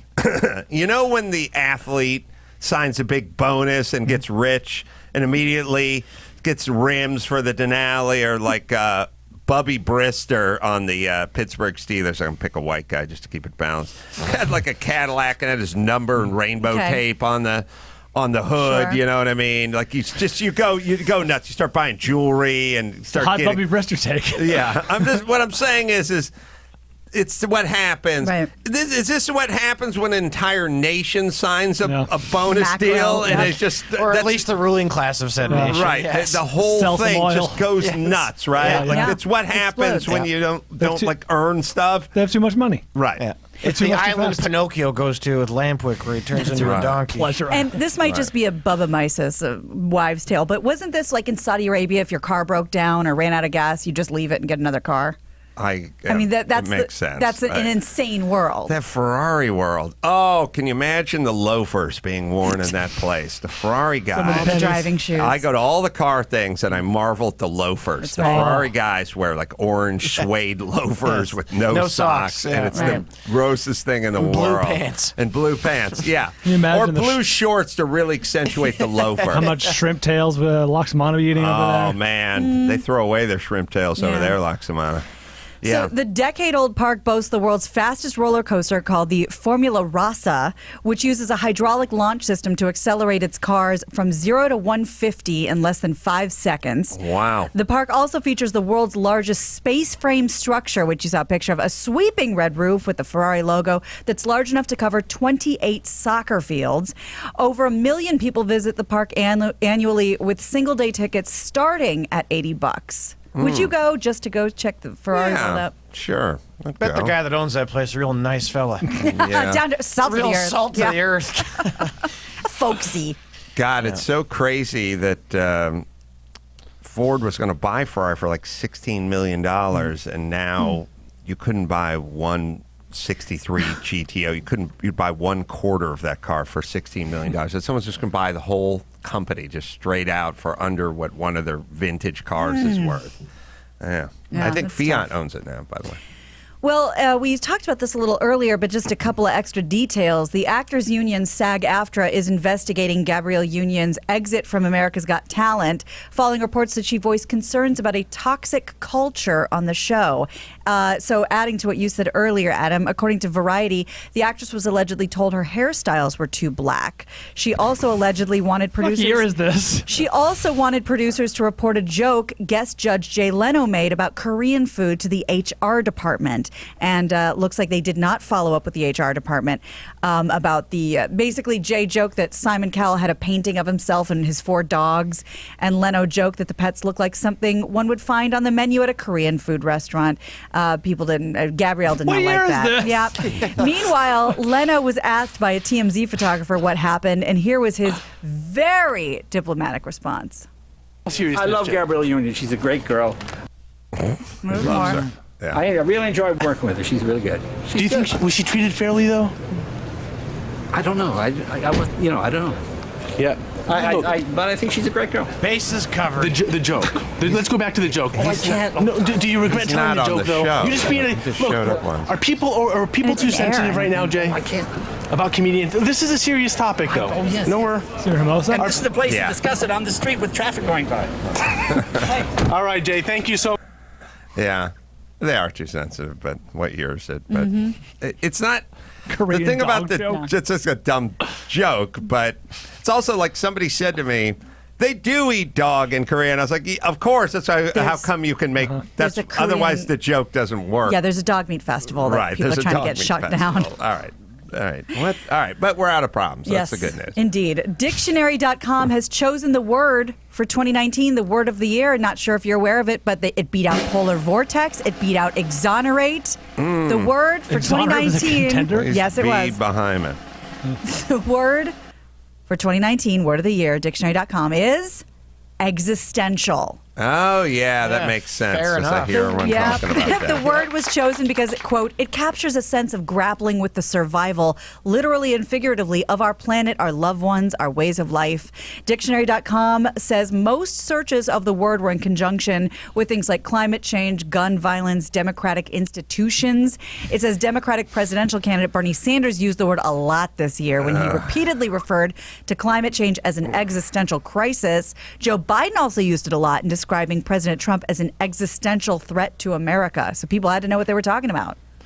Yeah, it strikes me that the end of the earthers used to be the religious nut jobs who'd go up to the hill and like wait because they did some math on the Bible, and now the Mayan calendar. Now it's all the atheist nut jobs, and it's not going to be the wrath; it's going to be the earth. It's making you look bad as an atheist. I gotta say, being the real thing about being an atheist is no team, man. Just chillax, have a beer. That's the whole point. You get to watch football on Sunday. If you're gonna go Be here now. half the fucking nation's gonna go to it's gonna go to church on Sunday, and the other half's gonna go to a rally. Fuck that. Go watch football. Like that's why you should be an atheist. Yeah. Jay, what are you? You have a religion? I would classify myself as agnostic, so I'm going to take the cop-out answer of saying that I was raised in two faiths. I was raised Catholic, really Catholic, but my father was Jewish, and my mother felt incumbent upon her to expose us to that side too. My dad couldn't care less if we went with him to synagogue or not, so any kind of sense of Jewishness that we had was my mother kind of making up for the fact that we were around all of her Irish Catholic family. I got atheist for a second, but then it felt like disingenuous for me to... For me, personally, in stuff I've experienced in my life, it would be disingenuous for me to deny the existence of something. But it would be equally disingenuous and kind of hypocritical for me to go and try to tell people that I believe in something. I know I have experienced enough in my life that I don't know the answer. Is there something you could share, like a moment? Absolutely, yeah. No, like I have... Yeah, fuck it. I'm just gonna go super frank here. You asked this question, buddy. So just in hindsight, remember. No, I'll be perfectly frank. I made kind of an attempt at really hurting myself when I was like 18 or 19, and I was in the basement of my mother's house, and at the fucking moment, my cell phone rang, and I let it go, and then my home phone rang, and I let it go, and then the cell phone rang again. And at this specific moment where I was kind of feeling the worst I've ever felt in my entire life, where I was kind of hopeless, a friend of mine was trying to get in touch with me.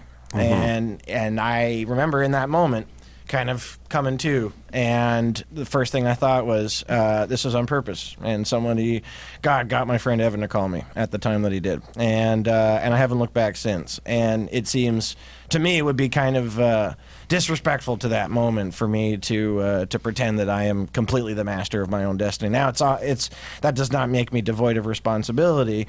I just have seen and felt. I'm gonna sound like a fucking lunatic, but I've seen and felt a sort of music and a magic in my life that every time. The best way I can put it is like this, and this is the Catholic in me. At my most atheist, I denied the existence of God. I never once denied the existence of the devil. So I think I'm scared shitless, too scared to be an atheist probably, and too respectful of the kind of nice stuff that's happened to me. That was super well put, and The great magnet. the older I get, the less like I don't even like atheists. I'm just somewhere in whatever works for you mode. That's but, me. That's me. If you don't mind, a couple questions. Please. You're thinking about suicide, Yeah. and you're in the basement. You're saying like at the moment, like you taking pills or gonna hang yourself? Yeah, or? yeah. I grabbed some, basically a bunch of piping, exposed wire and shit, and I just pulled one down and kind of put it around me and started leaning forward, and it was at that very fucking moment that the phone kept ringing. And when you I can't believe that's the first time I've ever said this in public. Thank you for sharing that. Yeah, that's a big deal. We'll cut this out. No need to. No, need to. I think it's super human of you, and obviously obviously people are listening and having any thoughts like that. They can. Well, I just want realize. Well, there's a couple of things they should realize. That I think one is. Nobody would look at you and go, that's what that guy. They think, oh, he was funny. Yeah, right. He must have been hanging around with Seth Rogen and having a good old time his entire childhood, and he would nobody. So I think it's good to realize that anyone can do both. Absolutely. And so you were essentially going to hang yourself, and the phone kept ringing, and it woke you up sort of as a sign at the moment. Like, and it was of all... And it wasn't like somebody was randomly just calling me and letting it go to voicemail. They called me on my cell, then called at my mom's house, then called my cell again. So it was like of all the moments that my friend could be insisting on getting a hold of me, it's this one, right? And it felt kind of like, I if that's not God, I don't know what that is. Either way, I respect it. Did you speak to the friend and ask what his sense of urgency was? Did he have a version? He was just fucking trying to get a hold of me to go to the movies or something. But it was completely innocuous. But I fucking told him as soon as I got on the phone, "You saved my life, man," And yeah, because it was also like I was having a real rough go of it. It was like a few years after that, I have a fucking full on nervous breakdown and be diagnosed with like pretty severe anxiety disorder. But I didn't know what that was. I didn't know what panic attacks were. I just knew I was scared all the fucking time of everything. And then I had this run where.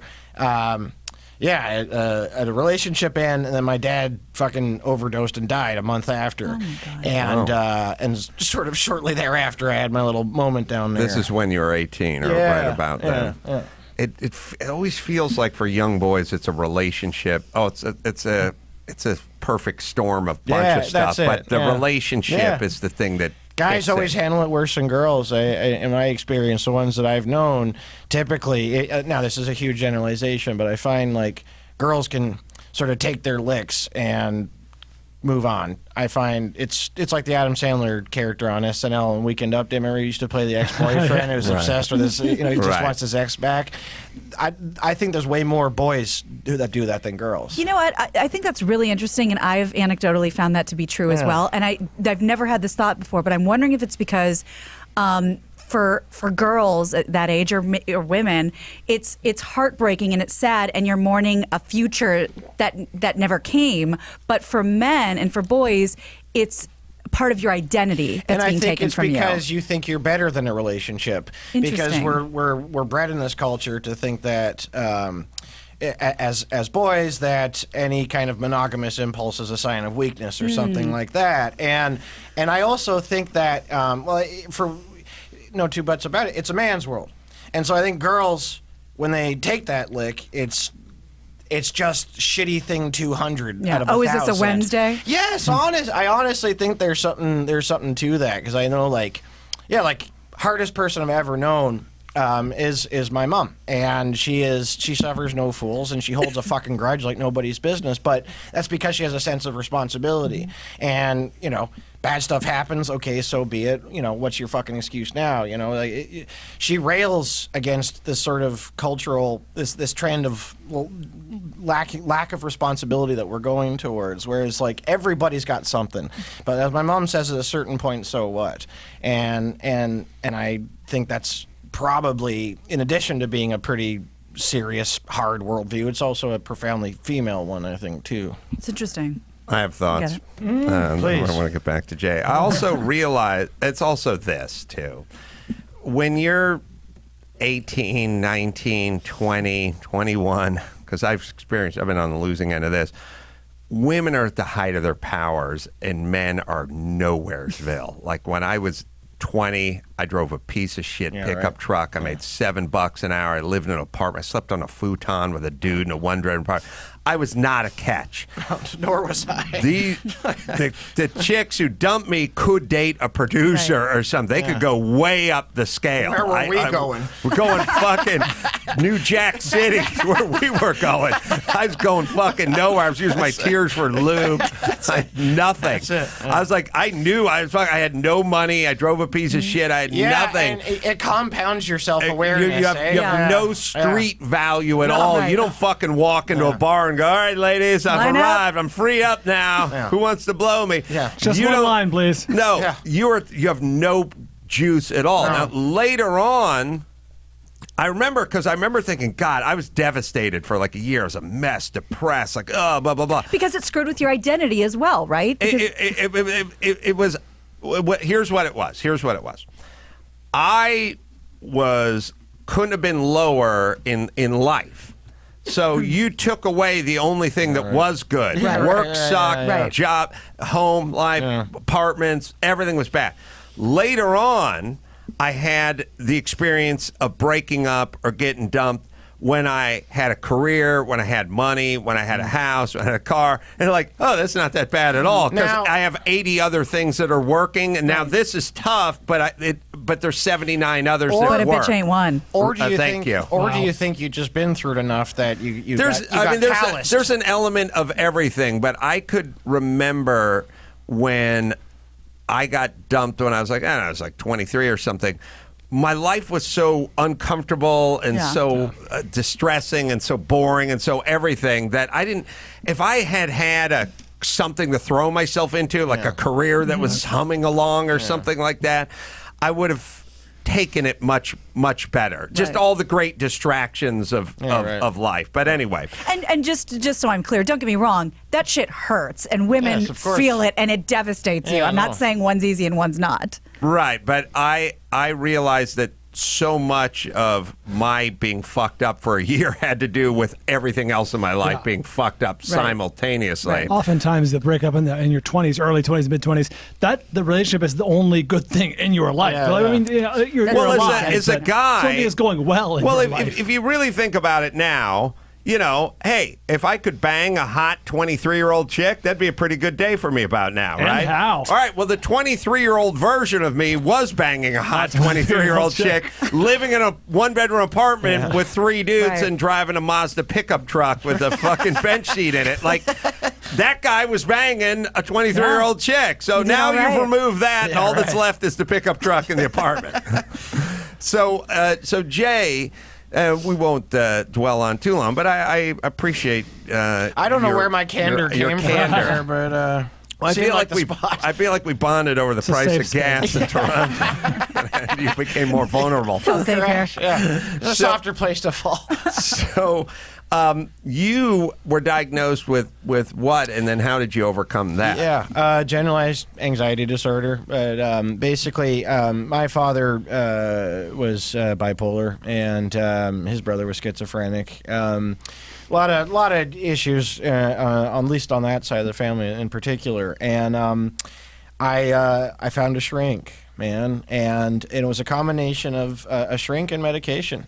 And I think that had I done just one of the two things, I think I would have. I don't know that I would have kind of figured it out. And by the way, it's not a binary, finite thing. This is my issue my entire life. It's a question of mitigating as best I can. You know, life isn't a fucking movie, right? I don't learn a lesson and then Bob's your uncle. No, you got to keep learning sometimes the same fucking lesson. But for me, it was like, it was.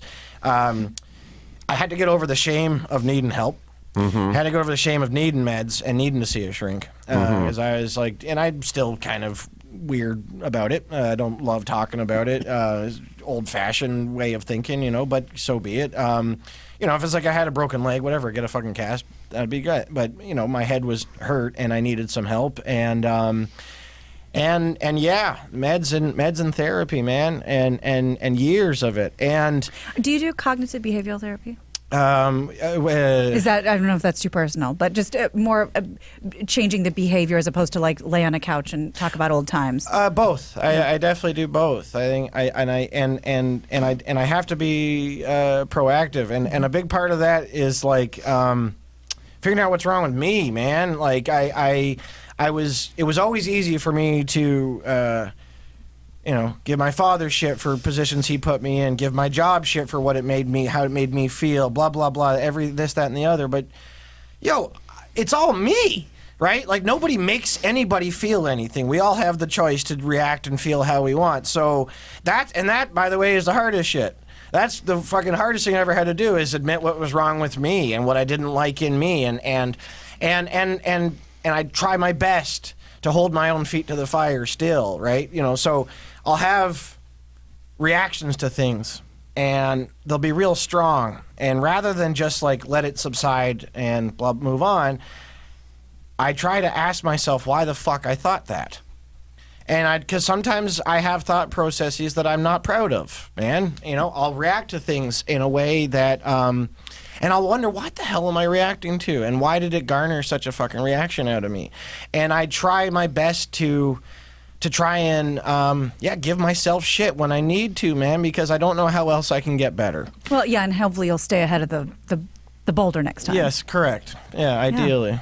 Well said. Dr. Drew will be upon us. There's a therapist right there. Oh, Mike's a Mike. therapist, but Dr. Drew will be here in about 14 minutes, and I cured him of a panic attack. So I don't know if you're gonna like his tactic. I didn't.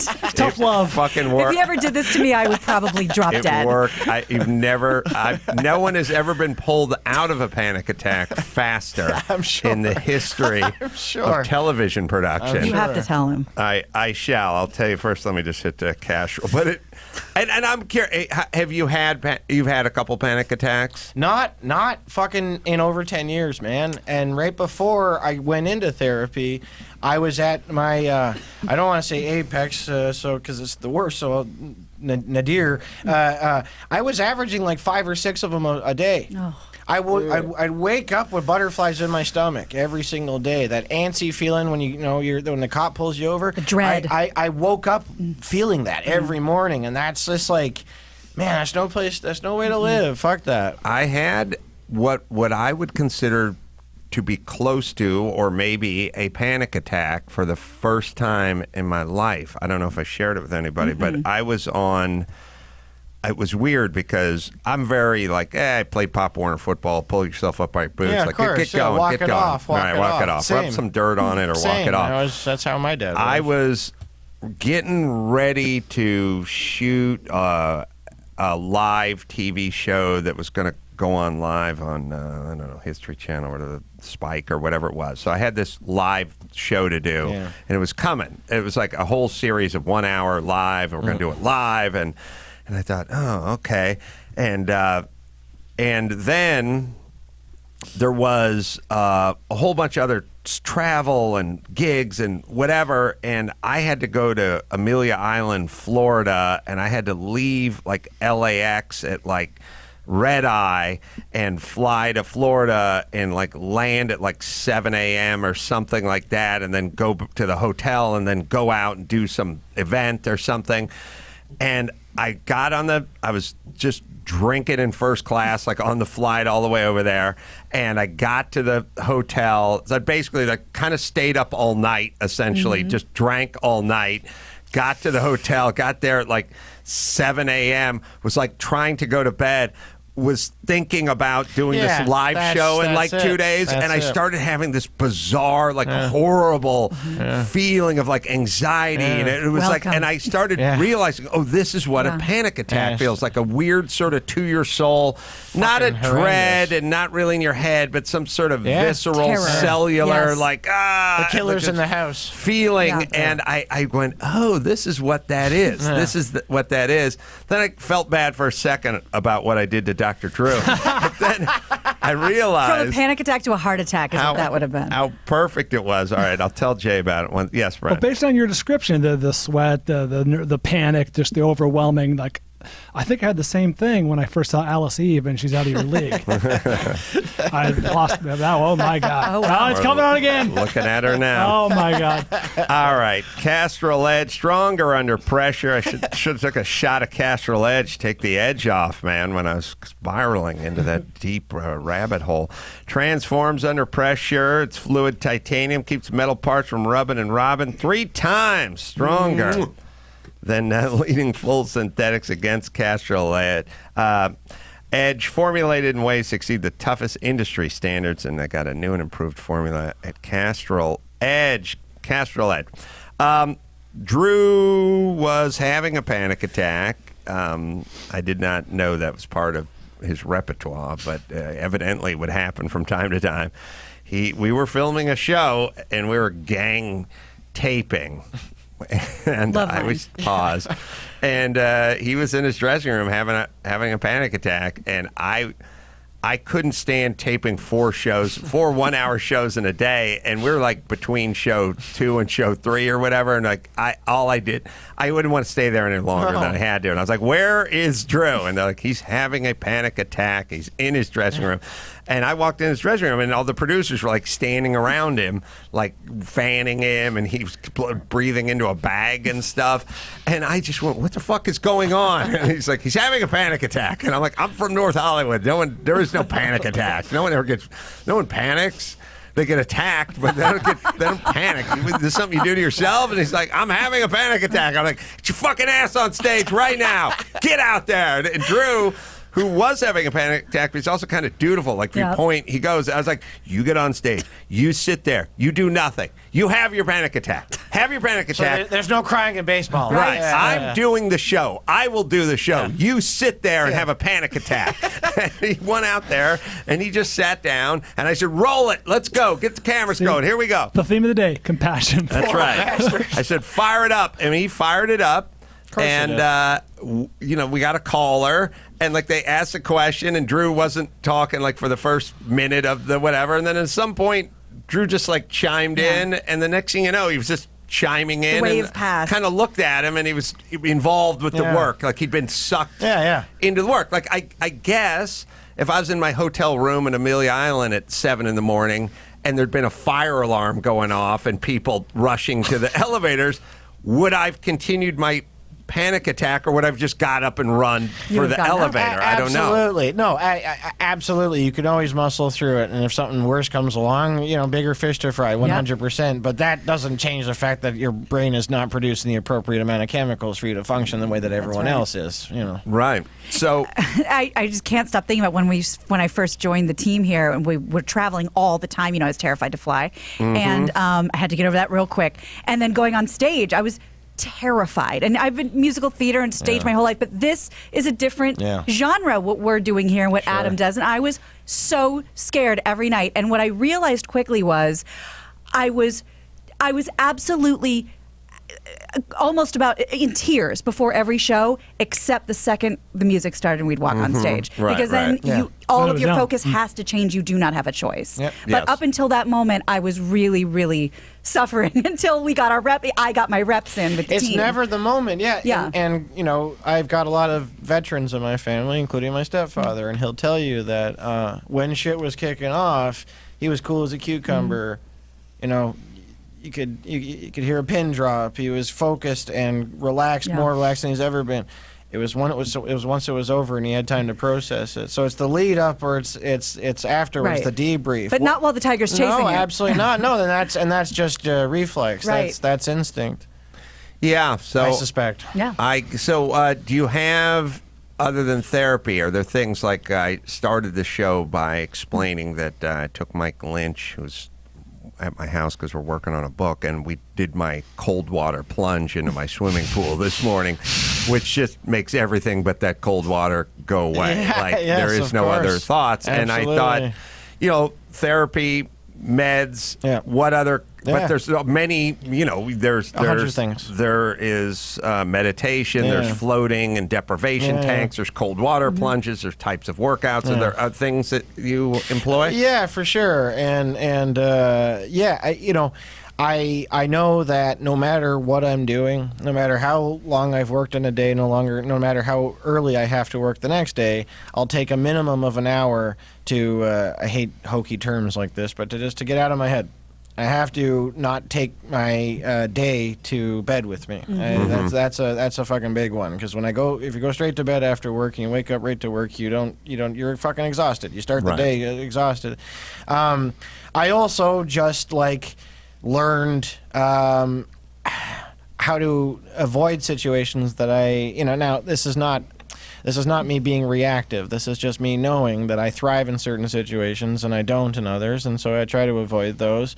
But yeah, it's going to sound really hokey, but just taking a fucking walk and shoveling the snow and just whenever there's shit to be done, to do it, man, and to just and to always have chores and to have fucking shit and to be of use, because I think even if I hate it, and my wife she'll roll her eyes when she listens to this because I never do enough fucking chores. But however, I think we're all German shepherds, and you kind of need a context, and you need so there's the stuff we do to make ourselves happy, and I write a shitload and I read a shitload, but I also I need to just be out there kind of just doing normal stuff too. That was the other thing, is I have for the entirety of my career. I'm 37. I started when I was 12, so it's a long ass time. I've always felt ashamed for doing a silly job. And what's a silly job? Acting and make stuff. believe. Oh, doing a silly job. Yeah, because I never want to lose that thing completely. It's not that I disrespect. I revere what I do, and I adore the world I get to populate, and it's just a big movie nerd. So to get to work in movies is a dream. However, it's still, no matter what, as a boy who grew up, working the lower middle class, who had cousins and uncles that became soldiers and shit, and I no matter what, it'll always feel like a goofy gig to me, and I kind of had to make myself feel more like a normal person. I think that's probably maybe part of why I've always lived in Canada. Well, I've been preaching this more and more over the last few years as I sort of see everyone kind of going nuts, feel people going nuts around me. Got to get out there and do those tasks, and it's like the other day. Last weekend, I said to my son, we're going to patch the tire on your bike. You don't know how to do that, but I know how to do that because I did that when I was a kid. And I said, okay, here we go. And we pulled the back tire off, and I opened up the tire and pulled the tube out, but I said, I only did one side and pulled the tube out. I didn't pull the whole tire off. So now it's there. We can just tuck it back in. Then I put some air in it, and we walked it over to the freezing swimming pool, and we held it under the water, and you could see where it was leaking. I was like, okay, we're going to mark this. Then we went back, and we literally patched it. And then I said, you get the compressor, put the air in there. Let's put air in it, put it back under in the pool, no bubbles, put it in the tire, and just did the process with him. Now, that's just a waste of my time. Could have sent anybody to just go to the bike store and go get a tube. I mean, I have guys who work for me. They just go get a tube, put it in the guy's bike. Who cares? I'm not going to deal with that. But I was like, I want to do it. I want to show you how to do it. I want you to get something out of knowing how to do it. And he's going to remember that shit forever, man, because I remember the day my dad gave me his tackle box. When I got to take over his tackle box, I mean, in truth, it was just because he got a new one, and he didn't want his crappy one anymore, like a shitty old one. That had G.I. Joe decals for my vehicles and shit on it. But I still fucking remember that. I remember him and everything, every aspect of him teaching me how to fucking cast, him teaching me how to make lures, all that shit, man. You can't put too high a price on that. I know, but when you said just go out and shovel snow, I thought so many people I know go no, you don't shovel snow. You don't have get to. the guy to shovel the snow. It's you go back in and watch MSNBC, and then that guy will shovel snow. And it's no. Go shovel snow. You need to do that. It feels good, and your body and your soul want you to do that shit. Good way to end the pod. And last but not least, Simply Safe. No one should feel unsafe at home. Shovel your own driveway and then go into a safe home. Protect your home today. Free shipping at simplysafe, 2isinthere.com/Adam. All right, Gina, I guess we brought it home. We'll bring it home. I'm Gina Grad, and that's the news. Mi amo es Paco. Gina. See, it's not all French. With Gina Grad. The Moody's that is on at premieres tonight. It's a 6 series run. It's on Fox. It's tonight. It's at 9 p.m. Jay Baruchel, thank you so much, man. Thanks for having me, guys. That felt good. Thank you. Let's not take so much time off in between appearances next time. Done and done, boss. So until next time, it's Adam Carolla for Jay Baruchel and Gina Grad and Paul Bryan saying mahalo. Yo, it's all me. Stick around. We got good sports with Dave Damashek and Adam Carolla coming right up.